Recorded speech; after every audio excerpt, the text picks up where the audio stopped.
Good morning, everyone. Welcome to a new episode of Crypto Michael. And as discussed, today we're going to do some requests as I was not able to provide a live stream and also not able to provide a video yesterday. First of all, if you like my content, please like beneath the video, subscribe to the channel, or follow me on Instagram. Where I'll be posting more content as well. We've seen a slight drop of Bitcoin today, so we can address that a little bit before we're going towards the requests.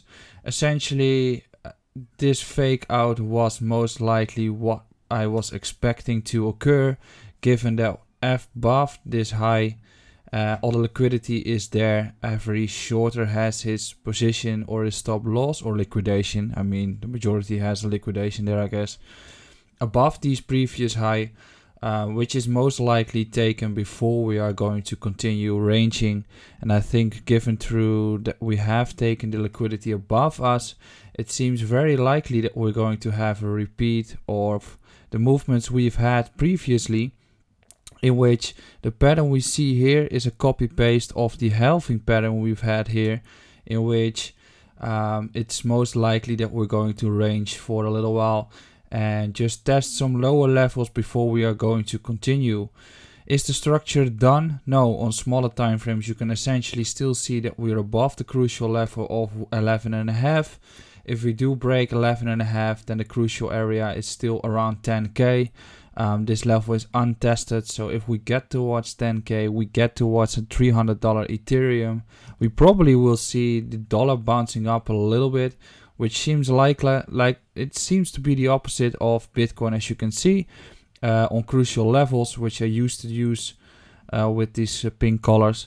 But if we do reclaim 92, it seems very likely that we're going to see some momentum of the DXY, which essentially gives Bitcoin a breather and gold a breather, which means that we're going to see some dip opportunities in general, and the volatility just draining away. What does that mean for altcoins? Essentially what we saw here is that once it drops heavily in one go, it hurts the altcoins a little bit. But after this dip, the bounce back up is usually quite heavy, and given that alts do really well when Bitcoin is stabilizing and sideways, they will continue to do well, and there's still a majority of altcoins that have not been making any movements yet. So regarding the alt season and altcoin movements, I think we're going to continue with that. Aside from coins that have been doing massive already, I think they are ready for some consolidation as well. The majors, I think they are ready for some consolidation too. Essentially, if you're looking at Ethereum, the crucial area where that has to hold is essentially the high we have here at $400, maybe even 380 to 390. If we do lose that momentum, I'm looking at 315 or maybe even 290 for the buy the dip opportunity in the next period. But we have to watch whether we can sustain these areas or whether we are topping out here. It's right now it's quite hard to say anything about Ethereum, but it is on support, and that's a crucial level. If you do lose that, I think Bitcoin is going to watch 10k and loses 11.5 as well, and Ethereum is going to be low 300, where I'll be loading up a lot on this one.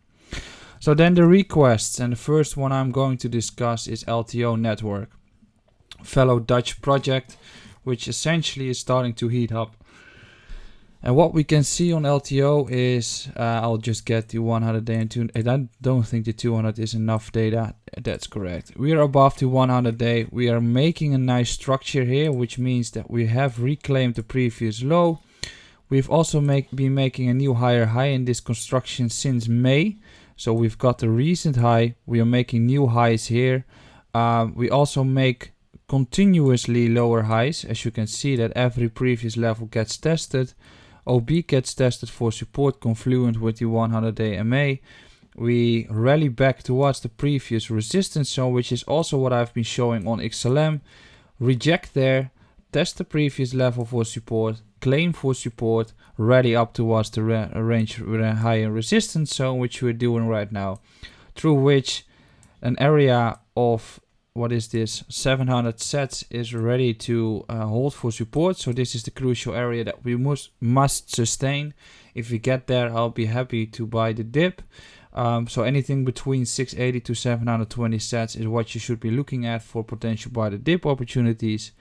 If LTO holds that level for support, I think the next target zone is defined by Fibonacci levels, through which we take the previous high and the previous low, and then we can start targeting zones around 1150 to 1200 sets as the next rally of a wave. So I think LTO is looking really well, and it's starting to heat up, and it's showing why charts like LTO can still do well regardless of Bitcoin doing less. Then we also have another Dutch project, which is VIDT. We have been discussing this one in the range, and we stated that once it breaks the range of 1500 sets, it seems very likely that we're going to see a sustainable rally.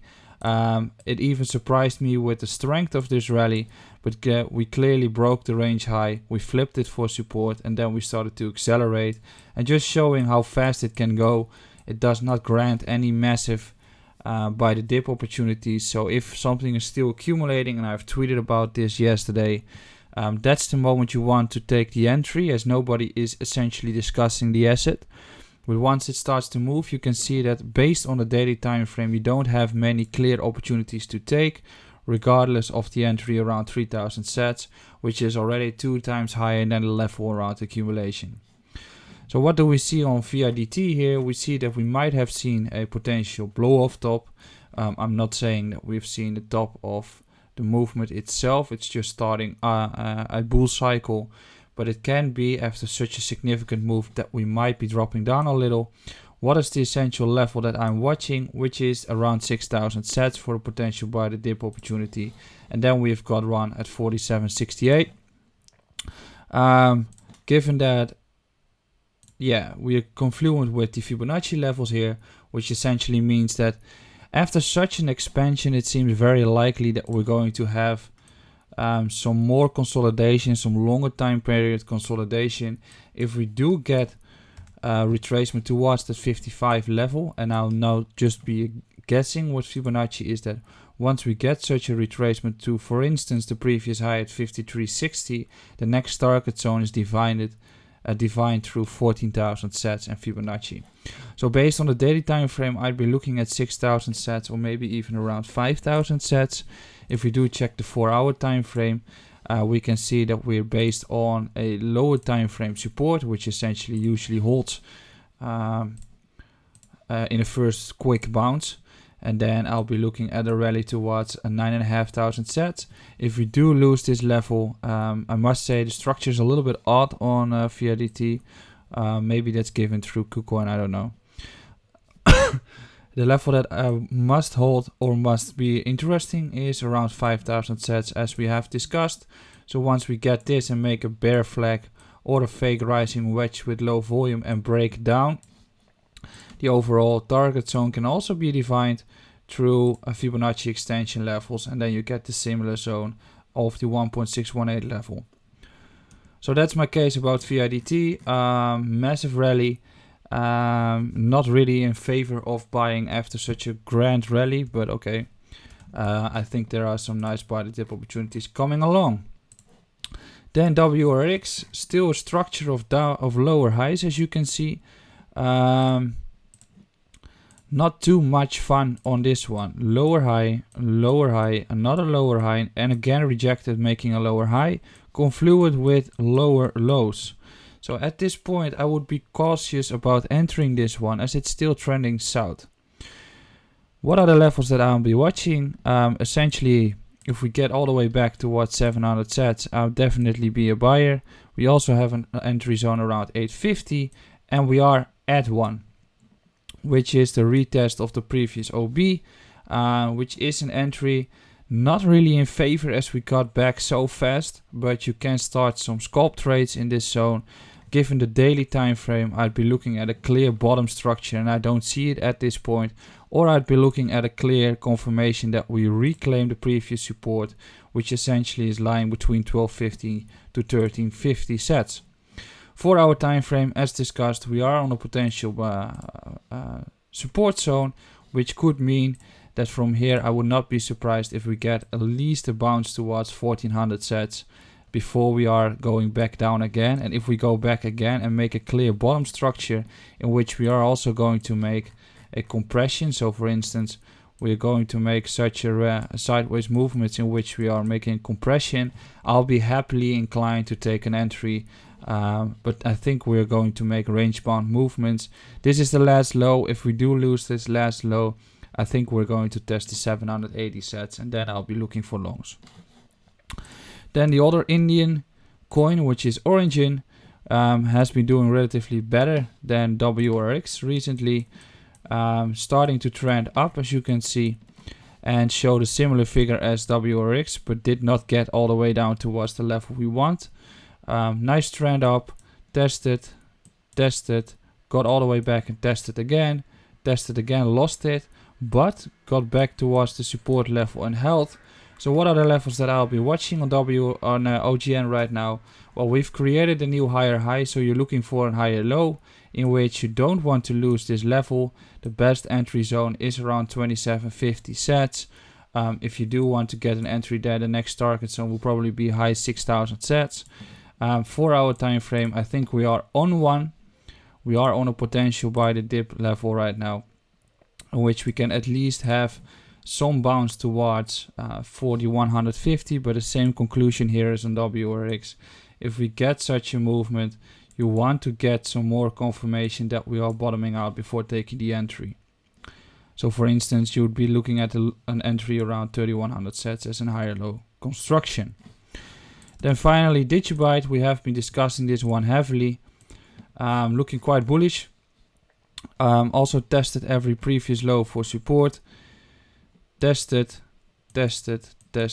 another test here which confirmed for support. So you don't want to lose this level here around 228 sets. Currently on a potential support level, previous high. Essentially this is the previous high you don't want to lose. So you don't want to lose this 220 to 230 sets level. If we do hold that and we get a retracement to there, you can define the next target zone, which is 377 sets and 470 sets. If we do lose this level, I think we are in for some further downwards movements. Alright, that's my video for today. I hope you've enjoyed this one, and thank you for watching. See you back tomorrow on a new video.